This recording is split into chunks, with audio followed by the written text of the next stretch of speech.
Nuk Karako. Kia ora te mana whakawā. It is indeed my pleasure to be able to stand here today and talk about the Riccarton Racecourse Development Enabling Bill and the Riccarton Racecourse Bill. Sir, I do this also as a member of this government, as a Christchurch ratepayer, and also as a member of the Ngāi Tahu Iwi. And this is just great legislation. When we think back 5 years ago, sir, as to the devastation that happened right across Christchurch, other parts of Canterbury, and then to be able to talk about legislation that really does give us a vehicle to be able to continue on with the great development that has happened to date under this government. And particularly, sir, when we talk about the 13,000 houses that were lost and the incredible job that has been done to rebuild that housing stock and to make them very much warm, safe and healthy houses.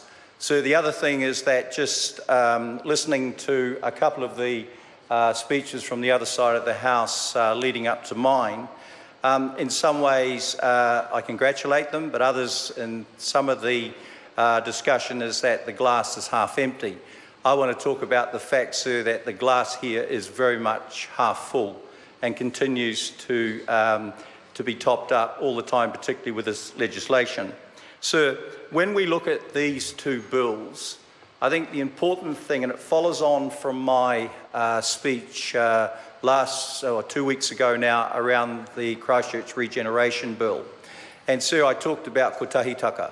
I talked about how the major stakeholders who make these things happen in Christchurch actually do work very, very close together and working in sort of true partnership. So when we look at this bill, sir, this bill is definitely about cooperation.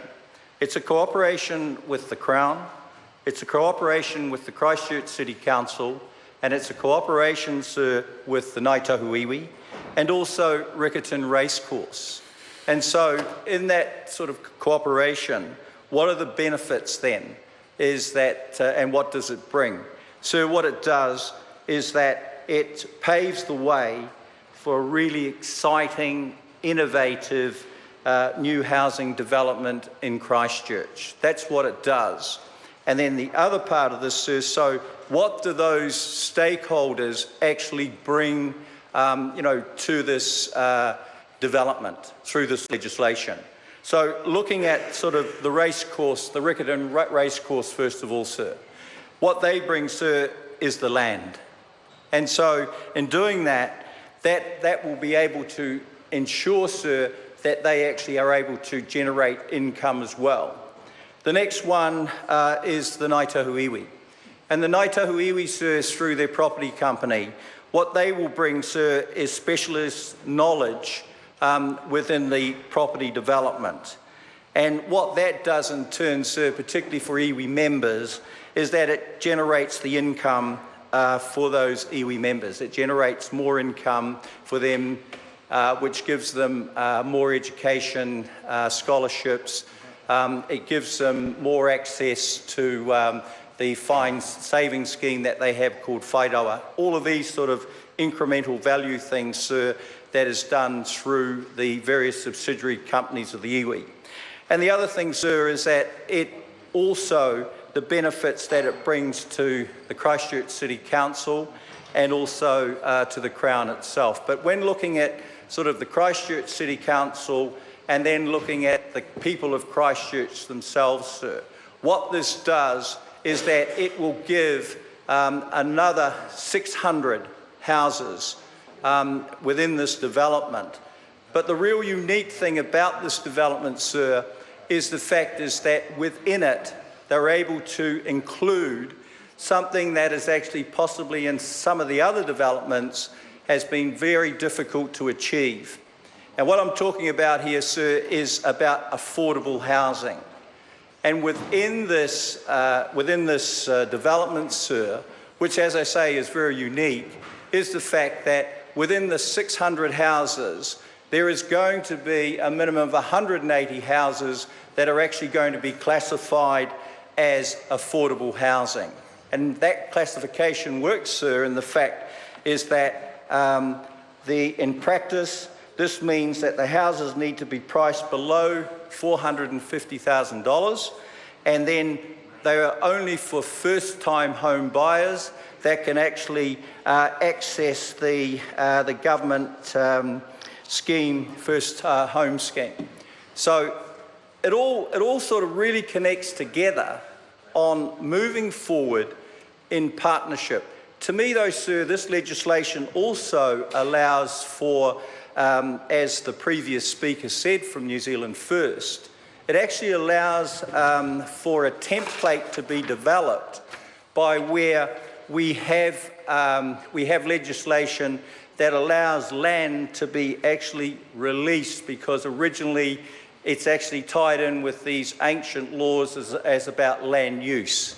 So it's actually enabling land use to be to continue through using land for not specific purposes that it was laid down for, but to use it in a more specific purpose within the 21st century, and particularly around the aftermath of the tragic earthquakes of Christchurch.